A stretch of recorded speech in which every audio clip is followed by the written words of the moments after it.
เห็ดป่านะครับเห็ดป่าวันนี้จะมายำเห็ดป่าสุกที่น้องไทยใหญ่นะครับ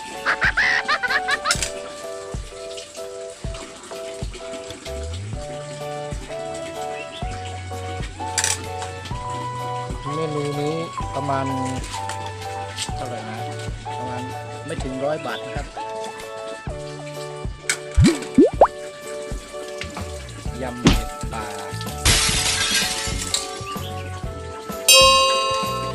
นี้จะมาทำกันต้มเห็ดนะครับต้มเห็ดก่อนต้มเห็ดแล้วก็เดี๋ยวเครื่องปรุงค่อยว่ากันทีหลังนะครับต้มไปก่อนให้สุกคือเห็ดที่อันตรายก็คือเห็ดป่านี่แหละครับถ้าไม่รู้จักกินแล้วอาจจะเสี่ยงด้วยชีวิตไม่งั้นมีอยู่แค่นี้แหละครับเครื่องปรุงวัตถุดิบทั้งหลายน้ำตาลพริกลาบพริกป่นนะครับแล้วก็ชูรสรสดีน้ำปลาแล้วก็ผักชีฝรั่งตะไคร้อันนี้ส่วนนี้ภาษาไทยเรียกว่าอะไรผมก็ไม่รู้นะครับแต่ไทยใหญ่เรียกว่าผักไผ่แล้วก็ผักชีต้นหอมใบหอมนะครับแล้วก็มีหัวหอมแดงด้วยมีทางสะระแหน่มีใบสะระแหน่นะครับสะระแหน่แล้วก็พริกขี้หนูเลยพริกชี้ฟ้าครับแค่นี้นะครับแล้วก็ปรุงไปตอนนี้รอเชฟอยู่นะครับเชฟกำลังเก่าตอนนี้ต้มเห็ดไว้นะครับรอเห็ดสุกแล้วค่อยว่ากันนะครับทำมาประจำแต่ทำไมช้าๆเลยเนี่ยไม่ใช่หรอกครับเราทำแบบใส่ใจและแค่ลีลาเฉยๆนะครับและตอนนี้ก็เพื่อนชำนาญอยู่แล้วตะไคร้ครับหั่นตะไคร้หั่นเข้าไปหั่นเรื่อยๆนะครับเป็นกำลังใจให้นะครับสู้ๆนะครับ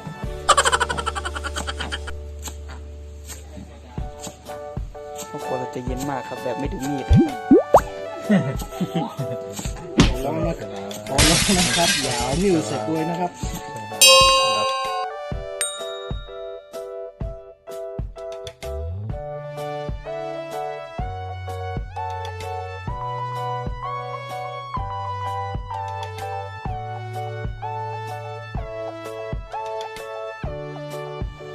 หั่น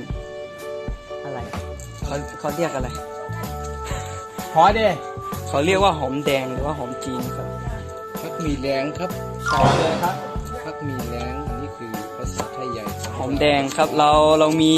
มีคนหลายภาคหลายครับผมแล้วเราก็มีคนหลายสัญชาติด้วยตอนนี้เราอยู่กับจีนตกหายครับ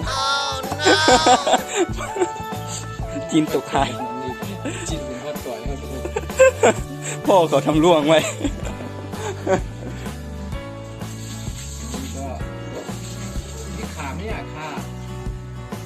เอาปัญหาเกิดครับขาหายพ่อครัวตัวเราบอกว่าไม่ต้องใส่ก็ได้หัวขาไม่จำเป็น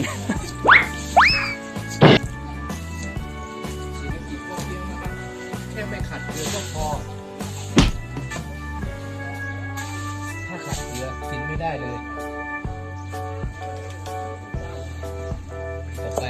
ก็คืออันนี้เขาเรียกว่าอะไรนะผักชีไปเรื่อยผักชีฝรั่งใช่ผักชีฝรั่งแต่อยู่เมืองไทยไทยใหญ่ชอบเรียกกันว่าผักชีเมืองเกาะเกาะครับใครรู้จักเมืองผักชีกรุงเทพไงครับใช่ไม่ใช่ตม.ที่วิ่งไปใช้งานก่อสร้างหรอกครับไม่ใช่นะพ่อครัวแล้ว ใช่พ่อครัววันนี้เปลี่ยนพ่อครัวตัวลาย เขาบอกว่าตะไคร้ต้นเดียวเอาไม่อยู่ต้องเอา2 ต้นครับ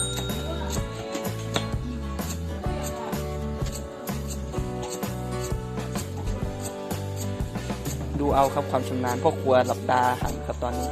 เขาหลับไปแล้วครับเขาทำได้ดูลายบนตัวเขาก็รู้ความชำนาญ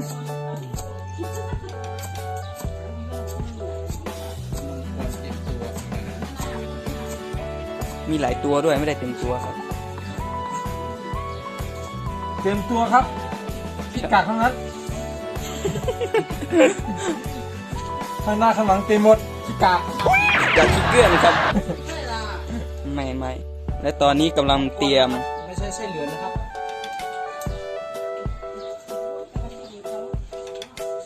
ผักชีกับต้นหอมครับ ขาดไม่ได้ ทุกเมนูต้องมีนี่เขาก็ทำการหั่นเหมือนเดิมครับไม่มีอะไรมากคือมีดอันเดียวก็อยู่หมดแล้วครับ เมนูนี้ คลิปที่แล้วเคยพูดใช่ไหมครับว่าสิ่งที่ขาดไม่ได้ก็คืออาหารไทยใหญ่ต้องมีผงถั่วเน่านะครับ แต่อันนี้ถ้าใส่ผงถั่วเน่าแย่แน่เลย จบแล้วผงถั่วเน่าครับ มันก็มีเป็นบางอย่างเลยถ้าใส่ วัตถุดิบเราเตรียมการมาอย่างพร้อมครับจานไม่พอครับใครพอมีจานเหลือที่บ้านก็เอามาให้ด้วยนะ เขาได้ใส่ถุงเอาอะครับโอ้โหจบแล้ว บ้าเหรอ แล้วต่อไปเขาเรียกว่าต้นอะไรต้นผักชีเหมือนเดิมครับ ไม่ใช่ครับต้นหอมครับ อ๋อต้นหอม ดูดีๆคิดครับน้อง ก็ว่า นี่มันต้นหอมเนี่ยครับต้นอันเนี้ยครับ ที่ผมไม่รู้เลยภาษาไทยเขาเรียกว่าอะไร นี่เขาเรียกว่าอะไรครับใหญ่ ใครรู้คอมเมนต์มาหน่อยครับ ไทยใหญ่เรียกว่าผักไฟนะครับ มันก็เรียกผัก มัน ไทย ออกรสดีเผ็ดๆหน่อยนะครับ เผ็ดๆหน่อยครับแต่ไม่ใช่พริ เผ็ ก ดหน่อยไม่ใช่พริกไม่ใช่ขิงด้วย ไม่ใช่ข่าด้วย เพราะครัวเรากำลังทำการเตรียมครับ เตรียมวัตถุดิบ อย่างใจจดใจจ่อคนถ่ายก็เริ่มหิวแล้วครับ แต่ก็กินข้าวมาแล้ว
เตรียมผักเรียบร้อยเราก็จะนำมัน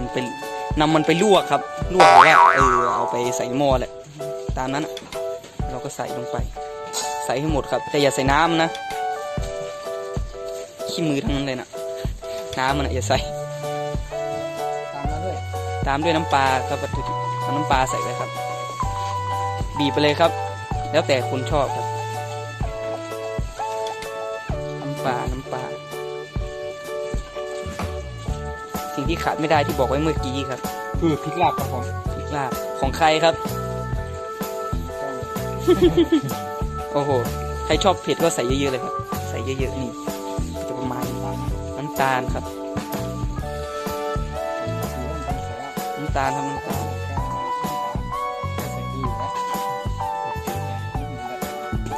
ผงชูรสครับเดี๋ยวเข้าไป แล้วก็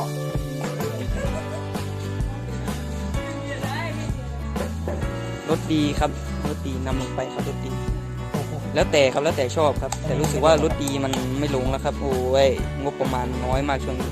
ขาดแคลนมากแล้วที่มันไม่ลงครับนี่ครับวิธีจบแล้วตอนนี้ขาดอะไรครับ รอเกลืออยู่ครับผม รอเกลือครับวัตถุดิบสำคัญคือเกลือคนรอเกลือก่อนเกลือกำลังมาแล้วคนรอโอ้โหหน้าตา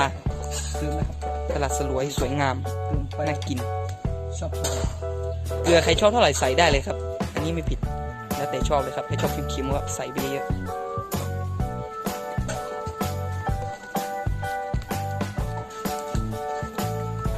หลังจากใส่วัตถุดิบทุกสิ่งทุกอย่าง ชิมเลยครับ แล้วเราก็คนแล้วก็ชิมเชฟเราก็ไม่ชิมเชฟคนตัวลาย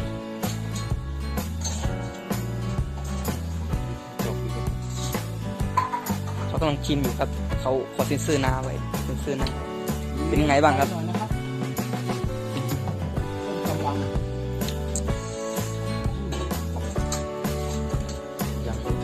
ถามอะไรหน่อยเป็นยังไงบ้างเชฟ ลุยเลยมันน้ำเลย เฮ้ยขาดมะนาวเกือบลืมวัตถุดิบสำคัญ เกลือไม่ต้อง เกลือ ครับ น้ำปลาแทนครับเค็มไม่พอต้องเอาน้ำปลาครับ รอแป๊บนึงครับ รอมะนาวก่อนครับยังไม่ใส่มะนาว นี่ครับน้ำปลาเพิ่มไปอีกแล้วครับเขาชอบเค็มๆครับคนนี้เชฟคนนี้ชอบเค็มมาก คนครับคนให้เข้ากัน ความเค็มจะได้ทั่วถึงมะนาวครับที่เราลืมเมื่อกี้มะนาวเรานำมาหั่นก่อนครับเราลืมไปเมื่อกี้เกือบจะไม่ได้ใส่ละเกือบจะไม่ตรงสูตรแล้วครับ นี่มะนาวหั่นแบบชำนาญแบบไม่ต้องใช้เขียงครับโอ้โหจะโดนมือครับโดนมือแล้วผมหัวเราะ อย่าแซงผมเลยครับ เดี๋ยววันพุธทำงานไม่ได้นะ อ๋อไม่เป็นไรเดี๋ยวคนที่ติดตามใน YouTube เขาก็จะมาให้กำลังใจฝากติดตามด้วยนะ กดไลค์กดแชร์กดติดตาม ใช่กดไลค์กดแชร์ฝากติดตามกด Subscribe ด้วย แล้วเราจะได้ นะครับ แล้วเราจะได้มาทำคลิปแบบนี้ ไป ใช่ ตามช่องผมคือคนพัดถิ่นนะครับ ใช่คนพัดถิ่นครับ โอ้ย หรือว่าคนหลงทางอ่ะนะเรียกสั้นๆคนจรจัดก็ได้ หลงทางผมแค่พัดถิ่นนะครับ เรียกว่าหลงทางเป็นคน เล่ร่อนทะเลจรครับ ไม่ใช่ครับ ไม่ใช่แบบที่อยู่แถวสี่แยกไฟแดงใช่ไหม ไปอีกแล้วครับ ไปแล้วครับ1 อันครับโอ้เชฟเรา โอ้เราเข้าตาม ะนาวเข้าตาครับเราก็ทำการเอาเมล็ดมันออกครับไม่เอาออกมันก็จะขมทำให้เร็วสิรู้สึกหิวแล้วครับ เย็นครับ อยากกินของอร่อยต้องใจเย็นอ้าวนำไปให้เซฟเลยครับผม ตอนนี้เรากำลังจะนำไปใส่หม้อครับโอ้โหมาแล้ว โอ้ที่นี่เชฟมอบอำนาจให้ผมนะครับ นี่ครับบีบเข้าไปครับบีบเข้าไป เมื่อกี้2 ลูกนะครับ2 ลูก พอดีผมชอบบีบอยู่แล้วครับ นี่ครับเขาบีบแบบนี้ จน นะ ชิมครับโอ้โหแต่หัวมันไม่ค่อยเล็กครับอันนี้ บีบมะนาวครับ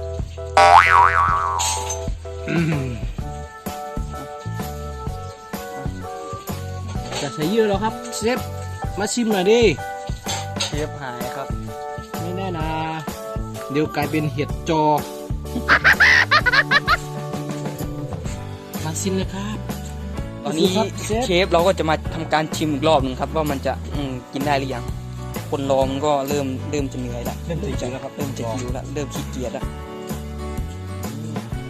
ชิมได้ครับชิมกั นี่ครับโอ้โหคนชิมเรา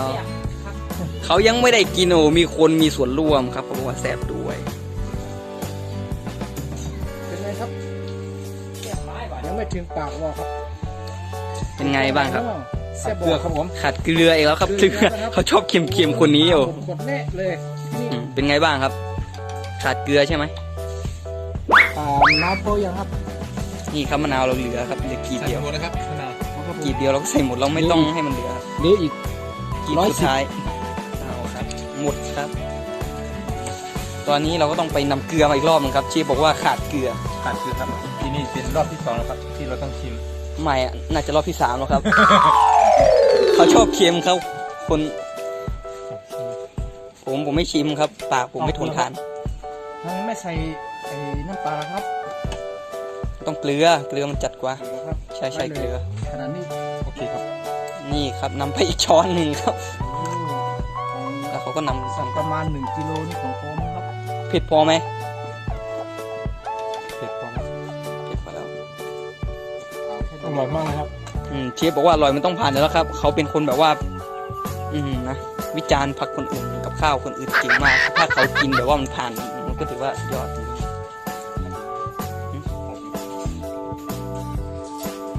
เอาแล้วครับทีนี้เราจะมาล่ำลงกระมังไปเลย ก็จะเอาแบบนี้นะครับ นี่นะครับ อาหารอร่อยของเย็นวันนี้นะครับ เนื้อไก่ยำนิดนึงนะครับก็นี่ครับหน้าตาออกมาน่ากินครับ มาเลยครับสมาชิกทุกคนพร้อมเดินหน้าไปด้วยกัน กับอะไรนะยำเห็ดนี่แน่อร่อยไหมครับ เป็นยังไงยาฮู